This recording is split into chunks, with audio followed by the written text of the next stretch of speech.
Kalau sakinah, ya, itu artinya ketenangan yang dilahirkan setelah tuntasnya persoalan dilalui. Bukankah saat ujian itu merasakan tegang, kadang gelisah, ya? Tapi setelah selesai ujiannya, ada ketenangan yang dirasakan. Alhamdulillah selesai, gitu kan? Itu ketenangan yang dihasilkan setelah melalui satu persoalan. Itu disebut dengan sakinah namanya. Ranting pohon itu menjadi tenang ketika angin yang menerpanya itu telah pergi. Atau mereka mengatakan kapal itu menjadi tenang ketika ombak yang menerpanya itu telah pergi. Dan airnya kembali tentram, tenang.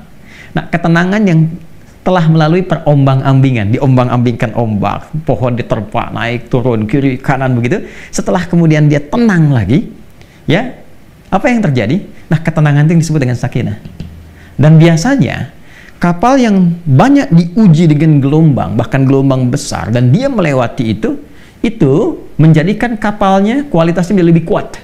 Ya, lebih mudah menghadapi persoalan-persoalan, atau bahkan gelombang-gelombang kecil setelahnya. Semakin besar, yang kecil lewat. Ya, demikian pohon, semakin diterpa anginnya kencang, ya, dia goyang dan dia tertanam kuat, semakin kokoh akarnya. Jadi ketenangan itu bukan sekedar melahirkan ketenangan setelah gelombangnya lewat, tapi setelah itu melahirkan satu kemantapan yang dengan itu bisa mengatasi persoalan-persoalan kecil di kemudian hari, atau siap untuk menghadapi tantangan lebih besar di kemudian yang lainnya. Maka itu disebut dengan sakinah. Ketika kehidupan di rumah tangga, yang akan saya sampaikan, disebut dengan sakinah, memberikan kesan kepada kita bahwa bukan berarti di rumah tangga itu akan hampa dari persoalan. Dan pahami ketika Allah menitipkan satu persoalan dalam kehidupan rumah tangga, pada hakikatnya bukan ingin menjadikan kehidupan rumah tangganya bermasalah, tapi Allah ingin memberikan satu ketenangan, kedamaian, ya, yang dihasilkan setelah tuntas persoalan yang dimaksudkan. Makanya kehidupan rumah tangga kan kalau sudah masalahnya tuntas, lebih tenang dari sebelumnya kan? Ya, dan dahsyatnya lebih mengerti tentang sifat-sifat pasangan atau dalam keluarga. Setelah itu punya ilmu yang baru, punya pengetahuan yang baru, masukan yang baru, ilmu yang baru untuk mengatasi tantangan berikutnya. Itu dahsyatnya. Maka ketika dikembalikan, sakinah itu kan sifat jiwa, ya kan? Ketenangan itu kan sifat jiwa. Ingat, ketenangan itu bukan sifat fisik. Ya, pikiran tuh biasa, ya. Pikiran tuh bekerja terus, berpikir tuh terus, nggak berhenti, berpikir. Apa yang memberikan kegelisahan dan ketenangan pada pikiran? Jiwa. Jadi perintahnya di sini semua dalam jiwa kita. Kalau dia gelisah berarti dari nafsu, kan? Kalau dia tenang, nyaman berarti dari takwanya. Itu di jiwanya. Jadi pikiran tuh normal saja. Dia beraktivitas. Seperti fisik pun diperintahkan. Fisik tuh gimana perintah dari pikiran saja. Ya. Nah, apa yang memerintahkan pikiran dan mengisinya untuk mengarahkan apa yang harus dilakukan itu? Maka itu dari jiwa. Maka itu saya sering katakan, jiwa yang tenang akan melahirkan pikiran yang cemerlang dan aktivitas yang membahagiakan. Itu poinnya. Bagaimana caranya kita bisa belajar untuk menenangkan jiwa sebelum menghadapi persoalannya? Ini poin besarnya. Jadi ada orang-orang tertentu yang Allah berikan ketenangan paripurna dalam jiwanya, sehingga ketika dihadapkan pada masalah itu, dia bisa menyaring persoalannya, menjadikannya lebih kecil. Dan yang paling dahsyat, jadi ringan masalahnya sebelum dihadapi. Bukan nggak punya masalah. Boleh jadi masalah yang sama bagi orang lain besar, bagi dia tinggal senyum selesai. Itu poinnya. Jadi bukan nggak punya masalah, masalah dia ada. Cuma dikecilkan oleh Allah kadarnya, sehingga dengan kelapangan hatinya, itu menjadi kecil. Jadi kalau Anda punya cawan, teman-teman, ya, cawannya besar, apa saja Anda bisa masukkan, dan jadi kecil di situ.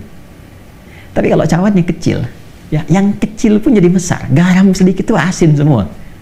Nah, ada orang-orang yang jiwanya dilapangkan oleh Allah, sehingga ketika dia menghadapi satu persoalan, perbedaan dengan pasangannya misalnya, ya kan? Melihat keadaan anak dan sebagainya, dia bisa melihat dengan hikmah. Allah lapangkan keadaan hatinya.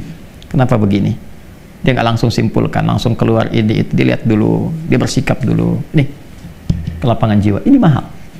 Dan ini tidak mungkin bisa didapatkan kecuali lewat skema ibadah ke sini. Menghamba. Semua kumpulan nilai-nilai ibadah kita dalam rangka mendekat kepada Allah, saya sering ingatkan, itu disebut dengan takwa namanya. Kan?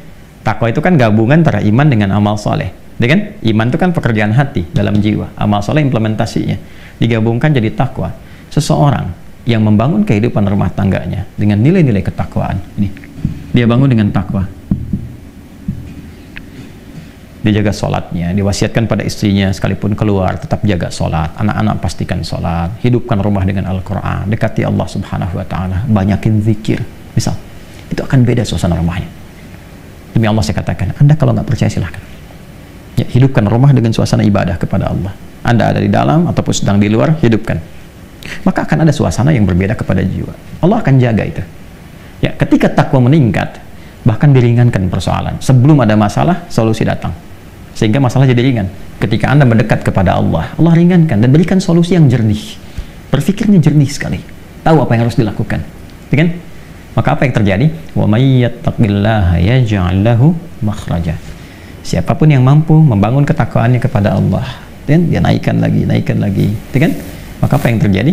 Yaj'al lahu makhraja. Allah berikan jalan keluar dari setiap persoalan yang ia alami.